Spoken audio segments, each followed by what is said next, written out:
Now I'd like to introduce you to Brad Koehler, Senior Director of Forensic Technology Services at Alvarez Marsal. In addition to disputes and investigations, corporate performance improvement services, and more, Brad's team has been proactively helping corporations stabilize their financial and operational performance throughout the COVID-19 pandemic. I've asked Brad to share his expertise on our fourth business challenge, consolidation and restructuring. Brad, thank you so much for joining us today. Thanks for having me, Charlie. Glad you're here.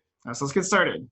Consolidation is arguably the broadest and largest challenge on our list. And I would argue a majority of people don't really know what that means or what it entails to them. So I'd like to ask you to start, what are some of the options corporations have today? And most importantly, what should they be aware of? Yeah, so in the United States, the two most common methods for companies to file for bankruptcy protection are Chapter 7 and Chapter 11. Chapter 7 is more commonly thought of as liquidation, where a company, it tends to cease all operations and go completely out of business. Yeah. Another kind of more simple way to think about it is that the parts of the business are worth more than the whole. Yeah. Alternatively, and this, more commonly heard about in the news, Chapter 11 is known as reorganization. And that's, it really allows for a company to have a fresh start. In a Chapter 11, a company's intending to restructure its debt and to return to normal business operations in the future. Yeah. So it's really an opportunity for a company to look at, how they can rework their business and come back as a more profitable version of themselves. Got it. And so, unfortunately, the numbers are pretty humbling and staggering given just, the impacts of COVID. But when you guys look at it from, the commercial bankruptcy side here in the States, like, what are you guys seeing or what are you noticing, any trends at all from your guys' viewpoint? Yeah, so many experts at this point are anticipating a surge in bankruptcy filings. We've started to see that so far this year. There's been a couple big name bankruptcies that have hit the news so far. If you've heard of the Hertz car rental company, Yeah. they filed with over 25 billion in assets. And we've started to see some other Chapter 11 filings in other sectors like energy and consumer retail, like Chesapeake Energy and JCPenney, Neiman Marcus. So, we're seeing, Chapter 11 filings increasing in this period year to date through the end of July. Bankruptcy filings, Chapter 11 filings are up 30% as compared to last year. So I think we're only starting to see really the effects of what the COVID pandemic is, how it's affecting the U.S. economy. And a lot of experts are really expecting that we're going to see more filings going into the end of the year. Got it. So yeah, it's a tough one.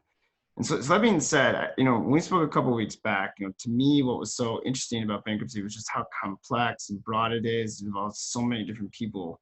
And so, I was kind of curious from your side, like what type of technologies and processes are you guys using to help manage such a project with such complexity and so many different stakeholders? Yeah, so thinking about once a company enters bankruptcy, really, time is of the essence, and the ability to make informed decisions is critical. Yeah. So, having accurate, organized data to allow you to make those decisions is only going to benefit your case, allow it to progress more efficiently, and prevent problems from coming up in the future. Yeah. So when we think about, how to prepare and gather information, it's really about talking to the IT application owners, the subject matter experts, and the business people that are responsible for handling the company's records, to make sure that we have a good understanding of where that data is kept and that it's being properly preserved.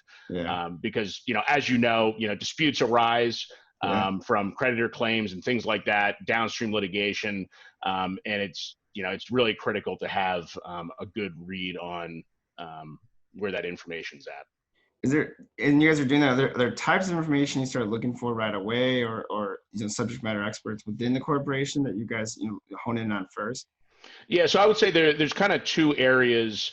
One of them is kind of during the initial preparation and filing phase. Yeah. And then there's another one that comes up This is more once you're in bankruptcy. But the first area, when you're preparing for a Chapter 11 filing, a court has a requirement that you notice all of your creditors. When that filing goes out, all creditors need to be notified, and it's really important that you don't leave any creditors off that list. Everybody's got to get notice, and that can cause problems down the road if someone doesn't receive a bankruptcy filing notice.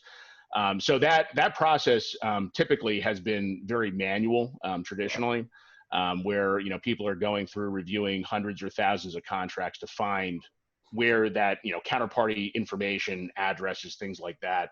And that's an area where it's a great example of where contract analytics tools like Heretic and review platforms like Relativity can really make that process more efficient. Automatically extracting, party names, key provisions, contract terms, things like that really speeds up the review and makes it more accurate. So my last question for you is, when and how should corporations be making decisions around consolidation? Sure. So the decision for a company to file for bankruptcy is extremely difficult and complex and can have lasting impacts to relationships with both a company's customers and vendors. When companies are having difficulty with cash flow, as well as their ability to repay debt, there are other out-of-court restructuring options that are available. Companies should look to retain outside experts, as soon, in the process as they, as they're able to.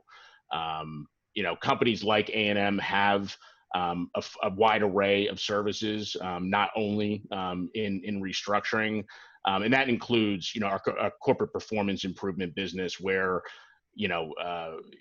consulting firms come in to really look at business operations and how we can, look at supplier contracts or organizational changes and really try to help companies get to a better position that they're not, not at the point of filing for bankruptcy. That's awesome. So the sooner they can bring you guys in, the better you can advise that not just bankruptcy is the option, but really become a partner for them sooner. Because I can only imagine for that corporation at that point, there's so much going on just besides running the business day to day. Absolutely. Yeah, the way that we view bankruptcy, it should be considered a last resort for companies when all other means of out-of-court restructuring have failed. That's awesome. Let's hope that's the case all the time. So Brad, thank you so much today. Loved our chat and looking forward to working with you again. And thank you so much. All right. Thanks, Charlie. Yeah, man.